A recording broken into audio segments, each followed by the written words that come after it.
Hi, my name is Joshua Burks, and this is Emmaus Presents.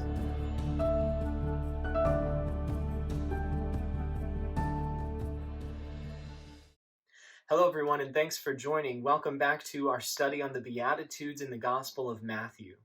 Today's video is going to start us out in the Beatitudes in chapter 5 of Matthew's Gospel. We're going to look at the first two verses and how they introduce the sermon as a whole, as well as the Beatitudes. And then we're finally going to look at chapter 5, verse 3, the first Beatitude. I want to begin by observing two general notes about the Beatitudes and the Sermon on the Mount before we begin. First, it's that the Beatitudes and the subsequent teaching that we find throughout the entirety of the Sermon on the Mount, we can think of it as a chain, where each Beatitude and each teaching thereafter is like a link in the chain, each relying on the strength of the link that precedes it. So the Beatitudes, more specifically, are not spontaneous or ambiguous teachings of how to be blessed or how to be righteous. Rather, they are connected and they flow upon one another. They rely on what came before it and they set up the blessings that follow it. We can also think of it like a pyramid that rests on the foundation that was laid before.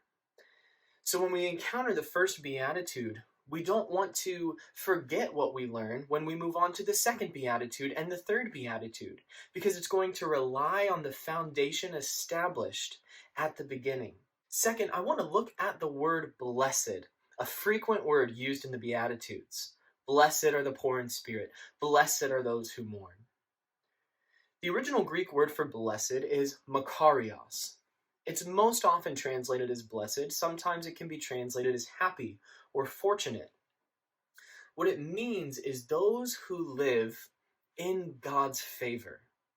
It's those who participate in the character of God.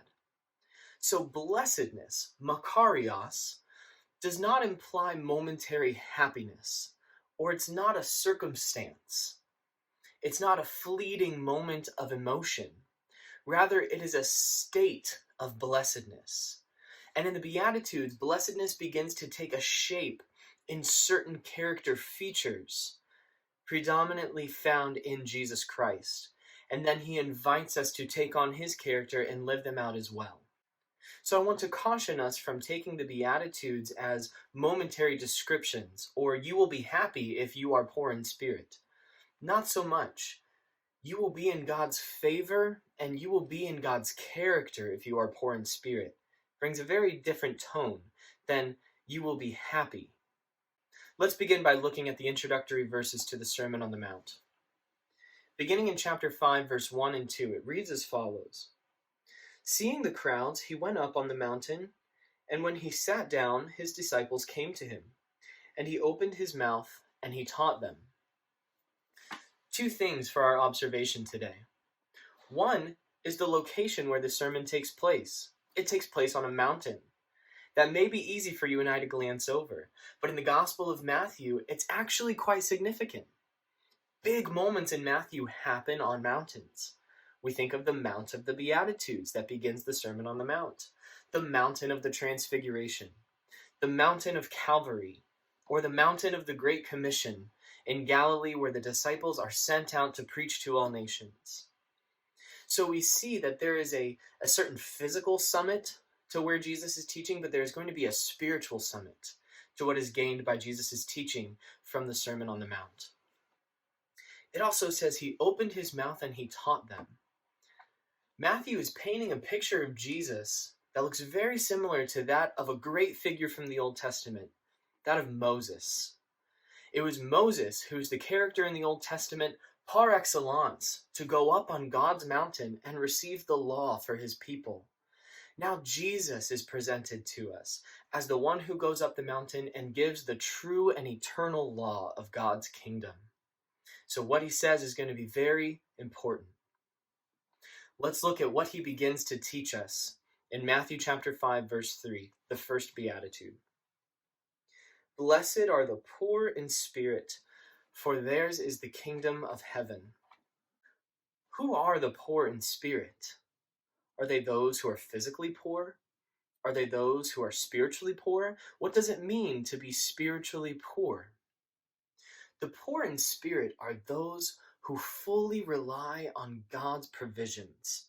They don't flaunt their own achievements before God, but they have a posture of receptivity, saying, God, I am nothing without you. The poor in spirit are like children who rely on their parents for everything. Children don't possess any riches. They don't flaunt themselves or their status before others. Rather, they are fully aware that all of their needs come from their mother and father. Likewise, the poor in spirit are children of God who live in God's kingdom, who fully rely on God's provision to provide for everything that they need. That can be found in material poverty and outside of material poverty. Sometimes material poverty is a specific grace or specific state of life that the Lord may be calling us through.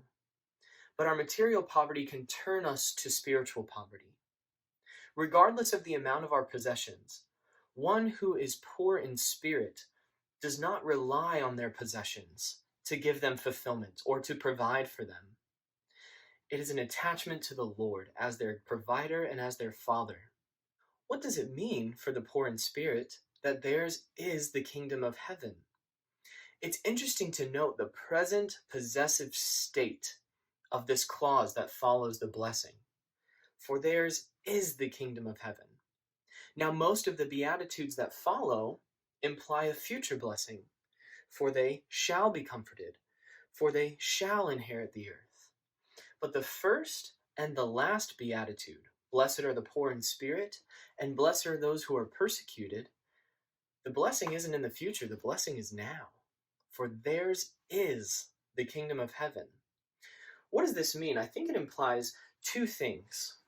First, it's that the several kinds of blessedness that follow in the Beatitudes, they all are founded upon the blessing of possessing the kingdom. So remember, the Beatitudes can be seen as links in a chain. Well, the first link in the chain requires that one be poor in spirit, and that poverty in spirit means a possession of the kingdom of God. And every blessing that follows belongs to those who first are poor in spirit and have possession of God's kingdom. Second, it means that there is a participation in God's kingdom now. We don't have to wait until the end of our life to enter God's kingdom. By virtue of my baptism, I became a son of God and a citizen of his kingdom. So don't be tempted to think that, the kingdom of God and the kingdom of heaven is something I just have to sit and wait for, and that I hope I get one day. No, we live as children of God in his kingdom now, and that begins by embracing a poverty of spirit. We're going to see as we move through the Beatitudes how poverty of spirit is a foundational beatitude as we move through the character of Jesus Christ and as we move through the various forms of blessing that he teaches us here in the beginning of the Sermon on the Mount. Thanks for studying with us today in part 2 of the Beatitudes. We look forward to seeing you in part 3.